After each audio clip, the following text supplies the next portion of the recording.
विषय इस तरह के माहौल में आने से, इस तरह की मीटिंग में आने से ये हमारी इनकम बढ़ी है। दुकान को चेंज करने से हमारी इनकम बढ़ी है। अपनी अपलाइन को, बातों को फॉलो करने से हमारी इनकम बढ़ी है। जो उन्हें इस सिस्टम के बारे में बताया उनकी बात को मैंने माना, समझा और हमारी इनकम बढ़ी है। शुरुआती हमारा कितना था? 58 रुपया, लेकिन 58 रुपया से कहां पहुंच गए हम? 31,000 रुपया महीना पर पहुंच गए।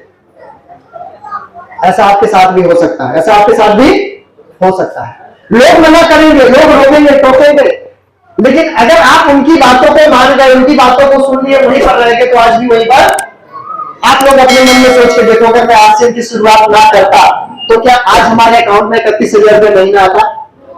खुद से पूछिए। लोगों की बातों में आ गए होते, नहीं करते तो क्या ये पैसा आता? हाजी नहीं आता है। अच्छा, ईमानदारी से जिनको जिनको आरसीएम से पैसा आता है वो अपना हाथ ऊपर करें, जिनको भी आता है ईमानदारी से। जो नए लोग हैं प्लीज देख ले, सभी को, इन सबको आरसीएम से पैसा आता, मैंने किसी का नाम नहीं लिया, सभी को पैसा आता है। पैसा हाथ मिलाइए, ऐसे देख लीजिए, सबको पैसा आता है। एक बार अपने लिए जोरदार ताली बजाइए। चलिए हम आगे की कार्रवाई के लिए आगे शुरू करते हैं। पैसा कैसे आता है, कहां से आता है, क्यों आता है? कितना लोग जानना चाहते हैं? चाहते हैं जानना? पैसा क्यों आता है, कहां से आता है, कैसे आता है? उसे तो हम सब लोग कमाने खाने आए, ऐसा नो? यस में जरूर बोलिएगा, पता चल जाएगा। हमें कमाने खाने आए हैं। यस, हम लोग जो काम करते हैं, काम के बदले जो हमें पैसा मिलता है उसे हम कहीं कहीं खर्च करते हैं, ऐसा नो? जो पैसा मिलता है उसे कहीं ना कहीं हम करते ही नहीं करते हैं। एक बार आप लोग अपने लिए ताली बजाइए, जबरदस्त ताली बजाइए अपने लिए। Thank you. एकदम ध्यान से सुनिए सर, क्योंकि आपका नुकसान होने वाला, समय भी नुकसान होगा आपका, आगे पैसा भी नुकसान होगा अगर नहीं सुनोगे। समझ रहे हैं बात को? अब चलिए, तो जो हम काम करते हैं उसके बदले जो पैसा आता है उस पैसे को कहीं ना कहीं बाजार में हम खर्च करते हैं। खर्च कहाँ करते हैं? बाजार में। अब बाजार, जैसे मान लीजिए ये कस्टमर है, आप बाजार में जाएंगे, क्या बन के जाएंगे? कस्टमर। किसी भी दुकान पे क्या बन के जाएंगे? कस्टमर। आप कस्टमर बन के एक लाला जी की दुकान, जिसको हम बोलते हैं रिटेलर शॉप, रिटेलर की दुकान पे जाएंगे। क्या रिटेलर अपने घर में कोई सामान बनाता है? नहीं। वो रिटेलर कहां से ले आते हैं? होलसेल दुकान। कहां से? होलसेल, जिसको थोक विक्रेता बोलते हैं, वहां से लाते हैं। क्या वो अपने घर में कोई तेल मसाला साबुन बनाता है? नो। यस में जरूर बोलिए। वो कहां से लाते हैं? डिस्ट्रीब्यूटर। कहां से? डिपो जिसको बोलते हैं, डिस्ट्रीब्यूटर से, जिसको एजेंसी बोलते हैं। क्या वो अपने घर में कोई सामान बनाते हैं? नहीं बनाते। वे कहां से लेके आते हैं? सीएनडर, कैरियर फॉरवर्ड। कैरियर फॉरवर्ड का मतलब होता है उधर से सामान लेना फैक्ट्री से और इधर अपने स्टेट में पहुंचा देना, ये काम होता है सीएनडर का। क्या सीएनडर अपने घर में कोई सामान बनाता है? नहीं बनाता। वो कहां से लाते हैं? सीधा कंपनी से। कहां से? सीधा कंपनी। कंपनी क्यों, इनकी व्यवस्था क्यों की गई है सीएनडर की? क्योंकि कंपनी अलग अलग राज्य में है, कोई गोवा में है, तो कोई हिमाचल में है, तो कोई दिल्ली में है। Yes no? सारे सामान की कंपनी एक जगह कभी मिलेगी नहीं। Yes no? इसलिए ये सीएनडर की व्यवस्था की गई। ये सीधा कंपनी से सामान को ले आते हैं। अच्छा, कंपनी कोई भी सामान बनाती है तो क्या कस्टमर को बताने आती है? ये सुनो, थोड़ा तेज बोलिए, खाते हैं। कंपनी कोई सामान बनाती, क्या कस्टमर को बताने जाती है? नहीं ना। क्या कस्टमर पूछने आता है? नहीं ना। तो कैसे पता चलता है कि मैगी बन गई, 2020 बन गया है, टाटा नमक बन गया? पता कैसे चलता है? बीच में एक प्रचार करने वाला होता है जिसको हम बोलते हैं हीरो हीरोइन। जैसा लो प्रचार कौन करता है? या तो हीरो हीरोइन या तो क्रिकेटर, जिनको दुनिया जानती पहचानती है। प्रचार उन्हीं से कराया जाता है ताकि लोगों को विश्वास हो सके कि अमिताभ बच्चन बोल रहा है तो बढ़िया बोल रहा है, ठंडा ठंडा कूल कूल।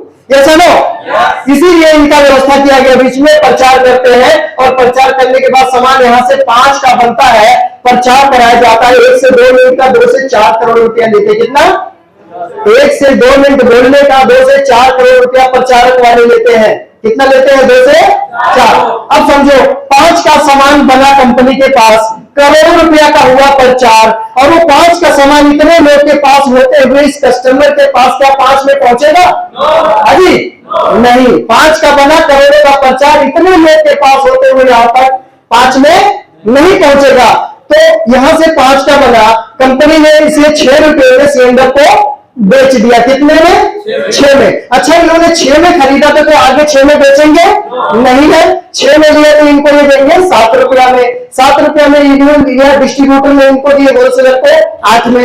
होलसेलर के पास 8 में आया, लाला जी इनसे खरीदते हैं 9 रुपया में और कस्टमर को बेचते हैं 10 रुपया में। ये क्या है? बाजार। क्या है ये पुराना बाजार है, जो सदियों से चलता आ रहा है, वो बाजार है। बात समझ में आ रही है? तो 5 का बना और 10 में पहुंचा। इसी तरह 50 में कोई सामान बना, किलो 2 किलो का पैकेट, तो इस तरह से चलते हुए यहां तक 100 रुपए में पहुंचता है। यानी 50% पैसा इन बीच वालों में, इस कस्टमर का, इस बेचारे कस्टमर का पैसा इन बीच वालों में 50% चला जाता है। इनका अपना हक है, ये गलत नहीं, सही है, क्योंकि ये अलग अलग तरीके से अपना इन्वेस्टमेंट किए हैं, तो ऐसे ऐसे पहुंचाते हैं, तो कुछ पैसा कमाकर ही आगे पहुंचा। इनके भी अपने परिवार है, तो इनको भी तो कमाना है ना, इन्वेस्टमेंट किए तो सही है। ये पुराने हिसाब से सही है, लेकिन अभी के हिसाब से सही नहीं है, क्योंकि 5 का बनता हमको 10 में मिलता है, 50 का बनता हमको 100 में मिलता है। हमारे खरीदारी का आधा पैसा बीच वालों में चला जाता है। यही बोलते हैं गरीबी का पहला लक्षण। मेहनत तो कर रहे हैं, पैसे तो कमा रहे, लेकिन बच नहीं रहा, क्योंकि इस तरह का सिस्टम बनाया गया है। अच्छा, इससे कैसे बचा जाए? पहला नुकसान बोला गया डबल रेट। कितना?